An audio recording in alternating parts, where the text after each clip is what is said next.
नमस्कार दोस्तों, स्वागत है आज के इस वीडियो में। दोस्तों इस वीडियो में आज आपको ऐसी घटना बताऊंगा जिससे आपका दिल पानी पानी हो जाए। 32 साल की एक लड़की के हाथ में मोबाइल होता है। काफ़ी देर से वह मोबाइल चला रही थी। इसी बीच में उसकी छोटी बहन, जिसकी उम्र लगभग 16 साल के आसपास होती होगी, वो अपनी बड़ी बहन के पास आती है और आकर कहती है कि दीदी मुझे अब फ़ोन दे दो, आप काफ़ी देर से मोबाइल को चला रही हो। जैसे ही बड़ी वाली बहन ने यह बात सुनी, उसने अपनी छोटी बहन को अपना फ़ोन दे दिया।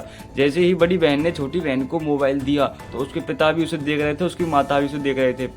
पिता एकदम से आते हैं। आने के बाद अपनी बड़ी बेटी को डांटते हैं, फटकारते हैं और कहते हैं कि जैसे कि तुम खुद हो ना, छोटी को भी बिल्कुल वैसे ही बना देती हो, तुम बिगड़ी हो ना, उसे भी बिगाड़ देती हो। इतना ही कि बड़ी वाली बेटी को सुनने के बाद गुस्सा आ जाता है और पिता को भी गुस्सा जाता है। पिता को उस बात पर गुस्सा आते ही पिता ने उसे 2-3 थप्पड़ मारने स्टार्ट कर दिए। पिता ने उसे काफ़ी टाइम तक मारा तो बेटी को भी उतना गुस्सा आ गया जितना कि पिता को गुस्सा आया था। दोस्तों आज के कलयुग में फिर बेटी को भी गुस्सा आ गया। बेटी ने अपने पिता को गले से पकड़कर रगड़ना स्टार्ट कर दिया, घसीटना स्टार्ट कर दिया, खींचना स्टार्ट कर दिया, इधर से उधर खींच कर उसे पटक दिया। तभी माँ की नज़र पड़ जाती है उस बूढ़े पिता पर और माँ एकदम साथ से खड़े होते गुस्से में आती है। बूढ़ी माँ अपने ही पिता को बचाने के लिए अपनी ही बेटी से रिक्वेस्ट करती है, हाथ जोड़ती है। और जब यह हाथ पैर जोड़ रही थी तो इसी बीच में यह आवाज़ तो उनके घर के बाहर भी पहुंचने लगी और दूर दराज तक भी पहुंचने लगी। और जैसे ही घर से बाहर आवाज़ पहुंच जाती है तो जहांगीर हो या राहगीर हो, आसपास के लोग हो या तुरंत बाहर से अंदर आने की कोशिश करते हैं। आखिरकार सभी लोग अंदर आ ही जाते हैं। किसी भी सूरत से समझाकर बुझाकर बेटी को शांत कर दिया जाता है। बेटी शांत हो जाती है, लेकिन एक शर्त रख लेती है कि मैं आज के बाद अपना खाना खुद बनाऊंगी और खुद से ही मैं खाऊंगी। तुम्हारे लिए ना कुछ बनाना है ना ही कुछ खाना है। मैं तुमसे अलग हो जाती हूँ। जैसा कि आपने लड़का माता पिता से न्यारा हो जाता है, उसी प्रकार से लड़की भी उससे अलग हो जाती है। वो बेटी कुछ इस तरीके से अलग हो जाती है जैसे वो न्यारा बोलते हैं ना, उस प्रकार।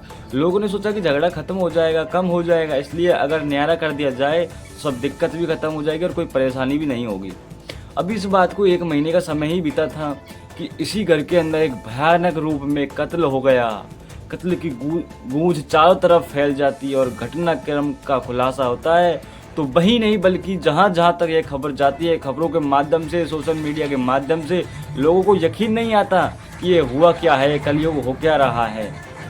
दोस्तों नमस्कार, मैं आपके साथ छोटा बच्चा न्यूज कैपर। तो दोस्तों यह खबर है उत्तर प्रदेश के जिला मुजफ्फरनगर का थाना भोपा लगता है और भोपा थाना के क्षेत्र का एक गाँव लगता है मोरना। यह बात 23 फरवरी 2026 की सुबह लगभग 6 बजे के आसपास की है। वक्त सुबह का था। गांव में ही एक रविदास मंदिर है और मंदिर के पीछे एक घर बना हुआ है। एक महिला जिसका नाम चंद्रकली होता है, जिसकी उम्र लगभग 55 साल के आसपास होती है। सुबह का टाइम था। सुबह 6 बजे के आसपास जैसे ही वह उठती है, उठने के बाद जैसे उसने मुख्य द्वार को खोलने की कोशिश की तो उसके पति की खून से लथपथ लाश पड़ी मिलती है। अपने ही पति को देखने के बाद वह परेशान हो जाती है और जोर जोर से रोना शुरू कर देती है। जोर जोर से चीखना भी शुरू कर देती है। जैसे वह रो रो कर चीखती है, चिल्लाती है, उसके बच्चे 2 बेटे 2 बेटियां हैं। वह आराम से घर में सो रहे थे और आवाज़ को कोई ध्यान से नहीं सुन रहा था और राहगीरों तक भी आवाज़ पहुंच जाती है। उनकी घर से बाहर जो एक रास्ता जो गुजरता है, वहाँ से गुजरने वाले लोगों तक आवाज़ पहुँच जाती है, लेकिन वो सो रहे थे, उसके बेटे और बेटियाँ। साथ ही जो आसपास के लोग होते हैं वहाँ तक आवाज़ पहुँच जाती है और देखते ही देखते ये खबर पूरे गांव में आग की तरह फैल जाती है। दोस्तों बड़ी संख्या में लोग यहाँ पर जुट जाते हैं, भीड़ लग जाती है और आखिर देखते देखते जो किसान है उसकी उम्र लगभग 58 साल की है, वो मरा ही मिलता है। नाम था राम प्रसाद। राम प्रसाद खून से लथपथ था और उसकी मौत हो चुकी थी, यानी कि वो मर चुका था। लोग अब तरह तरीके की बातें करने लगे थे। जब पूछा जाता है तो बताया जाता है कि घर में बदमाश आए और बदमाशों ने आने के बाद यहाँ लूटपाट करने की कोशिश की तो इन्होंने विरोध किया और विरोध के कारण इनकी हत्या कर दी जाती है। अब इसी बीच में किसी ने पुलिस को सूचना दे दी। पुलिस मौके पर जा पहुंची। एसपी देहात, ISP Aditya Bansal, CO Devendra Vajpayee, SSO Jaiveer Singh यहाँ पर भारी पुलिस बल के साथ तैनात हो चुके थे। फॉरेंसिक टीम भी आई, जहां डॉग स्क्वाड, डॉग कैंटीन, और यहाँ आने के बाद जो देखा जाता है तो किसान जो होता है, किसान के गले पर कई बार लोहे के हथियारों से प्रहार किए जाते हैं दोस्तों। किसान के जो पेट था उस पर कई बार कुल्हाड़ी दांती से वार किए जाते हैं, बस मारने की कोशिश से बार बार किए जाते हैं प्रहार। यह सब किसने किया था, आगे वीडियो में आपको सब कुछ पता चल जाएगा। पुलिस भी इन सवालों के जवाब जानना चाहती थी, साथ ही इस घर के जितने भी सदस्य थे वो भी इस बात का कारण को जानने की कोशिश में थे। और गांव में जहां जहां तक ये खबर फैल जाती है वो सब ये जानना चाहते हैं कि आखिरकार कत्ल किसने किया और क्यों किया। पुलिस इसी मामले की जांच पड़ताल में जुटी थी। संपन्न परिवार होता है, अच्छी खासी ज़मीन होती है, खेती की ज़मीन, और किसान बिल्कुल ठीक ठाक अपना तरीके से गुजारा चला रहा था। लेकिन इसी बीच में जो उसके साथ हादसा होता है, बदमाश कौन थे, कहां से आए, क्या बात थी, बहुत सारे सवाल खड़े उठते हैं। हर कोई इन सवालों को जवाब जानना चाहता है। लेकिन वो डॉग स्क्वाड जो होता है, एक डॉग जो पुलिस का कुत्ता होता है, उसका काम था कि सूंघ कर वह पूरे घर में इधर से उधर और बाहर न जाकर और घर की तलाशी करना। बिल्कुल घर के अंदर ही अंदर रहकर उसे घुमा रहा था, कभी घर के अंदर, कभी घर के कोने में, कभी घर के कमरे में। फोरेंसिक टीम को पता चलता है बाल मिला, बाल बहुत लंबा था, बाल किसी लेडीज का था। यहाँ तक फोरेंसिक लैब में इस बाल को भेज दिया गया। तो दोस्तों फिर से स्टार्ट करते पुलिस की कहानी। अपनी तरफ से तमाम प्रयास कर रही थी पुलिस। जहां बुजुर्ग किसान सोया हुआ था उसी किसान के पास जो चारपाई है वहीं पर कुछ बाल पड़े हुए थे। बालों की लंबाई थोड़ी ज़्यादा होती है और बाल पर जब देखा जाता है तो उस पर खून लगा हुआ होता है। इसी बीच में जो डॉग होता है वह डॉग किसान के अलग अलग कमरों में जा रहा था। इसी बीच में वह भूसे वाले कमरे में भी पहुंच गया और उस डॉग ने अपने हाथ पैरों में जो इस्तेमाल किए और काम किया, उस काम के दौरान एक पोटली मिलती है जो उस भूसों के अंदर छिपी हुई थी। आखिरकार उस पोटली को बाहर निकाला ही जाता है। जब वो पोटली बाहर निकाली जाती है तब पुलिस ने यहाँ घर के हर सदस्य से बातचीत करना शुरू कर दिया और शक घर वालों पर ही डाल दिया गया। जो घर का मुखिया है जिसका नाम राम प्रसाद है, उसकी तो मौत हो चुकी थी। उसकी पत्नी जिसकी उम्र 55 साल के लगभग थी, उसका नाम चंद्रकली होता है। बड़ा बेटा जिसका नाम अमित होता है, उसकी उम्र लगभग 32 साल के आसपास थी। एक बेटी जिसका नाम कोमल होता है, उसकी उम्र लगभग 31 साल के आसपास थी। यह कोमल लगभग 5वीं तक पढ़ी होगी और एक बेटी जो फिलहाल 11वीं कक्षा में पढ़ रही है और एक बेटा है जिसका नाम सुमित है जिसकी उम्र लगभग 13 साल के आसपास है। 2 बड़ी बेटियां हैं। जो सबसे बड़ी बेटियां है दोनों की शादियां हो चुकी है। एक ने लव मैरिज की थी, दूसरी ने परिवार की मर्जी से शादी कर ली थी। पुलिस इस घर के अंदर लगभग 2 घंटे तक रही और बातचीत भी 2 घंटे तक ही जारी रखी। और 2 घंटे तक रहने के बाद यह हर घर का एक पहलू छान लिया और जांच की तलाश जारी रखी। इसी बीच में पुलिस ने डॉग स्क्वाड की मदद से यह तो पता कर लिया था कि जो हत्या हुई है इस हत्या में कोई बदमाशों के हाथ नहीं है। घर का जैसा सामान था वैसा ही रखा हुआ, यानी कि ना तो लूट हुई और ना ही कोई डकैती की कोशिश की गई। लेकिन जब किसान की हत्या हो रही थी तो सवाल बनता है बाकी सदस्य क्या कर रहे थे दोस्तों। बाकी सदस्यों से पूछा जाता है तो उनके पसीने छूट जाता है और वो कहने लगते हैं कि थाने चलो और वहाँ पर तुम्हारी बातचीत होगी। बातचीत के दौरान पता चलता है 2 बेटे हैं। एक बड़ा बेटा 32 साल का है और दूसरा बड़ा बेटा 13 साल का है। 2 बेटियां हैं। एक बेटी 16 साल की है और दूसरी बेटी लगभग 31 साल के आसपास रही होगी। इन चारों बच्चों को और उनकी मां को जब थाने ले जाया जाता है उनसे बातचीत की जाती है। पुलिस ने जब जांच पड़ताल शुरू की थी तो घर के 3 सदस्य ऐसे होते हैं जिनकी बात एक जैसी थी, एक ही तरह के बयान थे, बार बार एक तरह के बयान दे रहे थे। लेकिन 2 बेटियां थी उनके बयान अलग थे, उन बेटियों के बयान अलग आ रहे थे। एक बेटी 16 साल की होती है और एक बेटी लगभग 31 साल के लगभग होती है। जब उनके बयान अलग अलग तरह के आते हैं, इसी बीच में पुलिस वालों ने एक सवाल किया। जो छोटी वाली बेटी होती है उसके हाथ में चोट लगी हुई होती है कि बेटा तुम्हारे हाथ में चोट कैसे आई। उसने कहा कि मैं बुग्गी में जा रही थी खेत पर तो मैं गिर जाती हूँ, चोट लग जाती है। बड़ी वाली बेटी जो होती है उसके एक हिस्से में जैसे कि आँख के नीचे की साइड उसमें भी चोट आती रहती है, कुछ ज़्यादा ही चोट का निशान था। उससे पूछा जाता है कि बेटा क्या हुआ, तुम्हारे कैसे चोट लगी।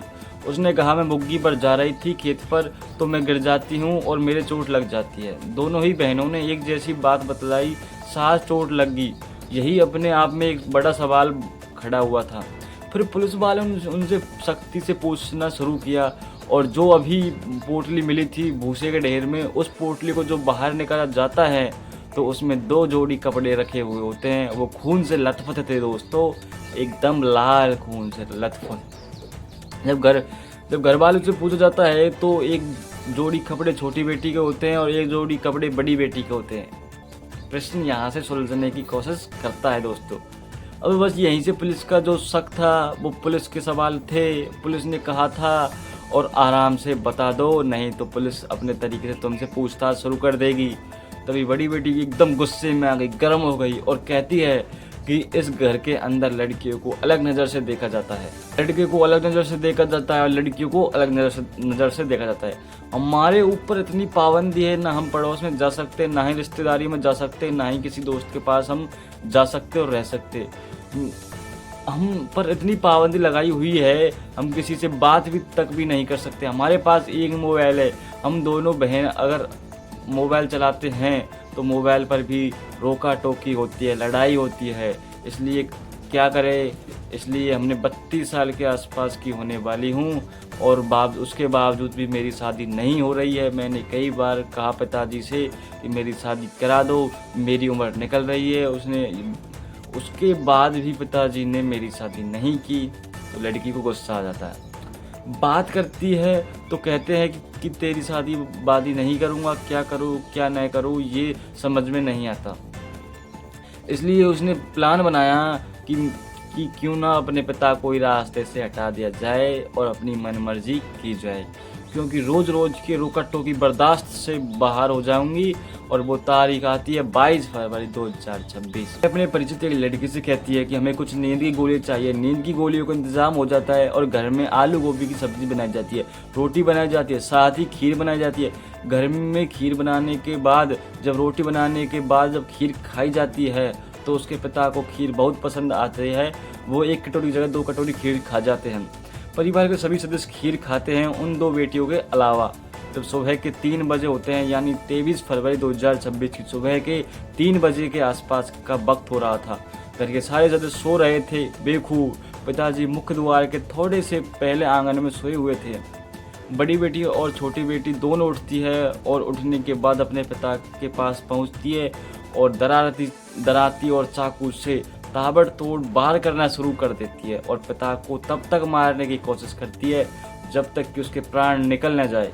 हालांकि पिता ने अपनी जान बचाने की कोशिश की थी और जब कोशिश कर रहे थे तब बड़ी लड़की के जो बाल होते हैं वो बाल हाथ में आ जाते हैं और वही बाल टूट गए थे और वही बाल खून से सन गए थे, जो कि फॉरेंसिक टीम को मिल जाते हैं। आखिरकार पुलिस ने इस घटनाक्रम का खुलासा किया, जो लेकिन लोगों को यकीन नहीं हो रहा था कि इस कलयुग में यह घटना तब की है जब लखनऊ की वह घटना खुलासा होता है कि एक लड़के ने अपने पिता की न केवल हत्या की बल्कि उसके शरीर के कई टुकड़े कर दिए और उन्हें कुछ हिस्सों को कम से कम घर से 21 किलोमीटर दूर जाकर फेंक के आ जाता है। तो दोस्तों स्टार्ट करते हैं फिर से इसी खबर को। ठीक वैसे ही यहाँ इन 2 बेटियों ने अपने ही पिता से छुटकारा पाने की कोशिश की और खौफनाक तरीके से पिता की हत्या कर कांड का अंजाम दे दिया। दोनों बेटियों को गिरफ्तार किया गया। गिरफ्तार करने के बाद घटनाक्रम का खुलासा किया गया। जो छोटी बेटी होती है, क्योंकि वह नाबालिग होती है, उसको नोएडा के बाल संरक्षण गृह में रखा जाता है। साथ ही जो बड़ी बेटी होती है उसको सलाखों के पीछे यानी कि जेल भेज दिया जाता है, किए की सजा मिल जाती है। और पुलिस ने जब इस घटनाक्रम का खुलासा किया तो लोगों को यकीन नहीं हो रहा था कि ये क्या दौर चल रहा है।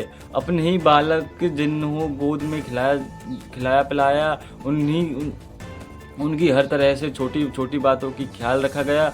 आखिरकार वो इतने ही हीनियस कैसे हो जाते हैं जो अपने ही माँ बाप के दुश्मन बन जाते हैं, अपने ही माँ बाप को इतनी बुरी तरह से मौत के घाट उतार देते हैं। परिवार वालों ने न इस बात पर बिल्कुल भी यकीन किया, न ही उन्हें कुछ कहा। बेटियां इस तरह की घटना को अंजाम दे सकती है और पूरे गांव को भी इस बात पर बिल्कुल भी यकीन नहीं हो रहा था कि इन 2 बेटियों ने इतना बड़ा खौफनाक तरीके से कत्ल कर अपने पिता को रास्ते से हटा दिया। जो बड़ी लड़की होती है शायद उसकी शादी का ख्वाब वो देखती ही रह जाएगी और वो शायद कभी पूरा भी नहीं हो पाएगा। हालांकि छोटी बेटी 2-2.5 साल जरूर जेल में रहेगी, वो छूट सकती है, लेकिन बड़ी बेटी को कभी राहत नहीं मिलेगी। वो बड़ी बेटी भी समझदार थी, वह चाहती थी तो अपने बाप को समझा बुझाकर चीज़ की जो रोकथाम करना चाहती थी वो कर सकती थी। दोस्तों, इस पूरे घटनाक्रम को सुनाने का उद्देश्य मेरा परेशान करना नहीं है। दोस्तों, मैं भी आपके साथ एक बच्चा हूँ, किसी का दिल दुखाना नहीं है, बल्कि आपको जागरूक कराना है, आपको सचेत कराना है। और जाते जाते को बताना चाहता हूँ कि बच्चों पर नज़र रखनी चाहिए।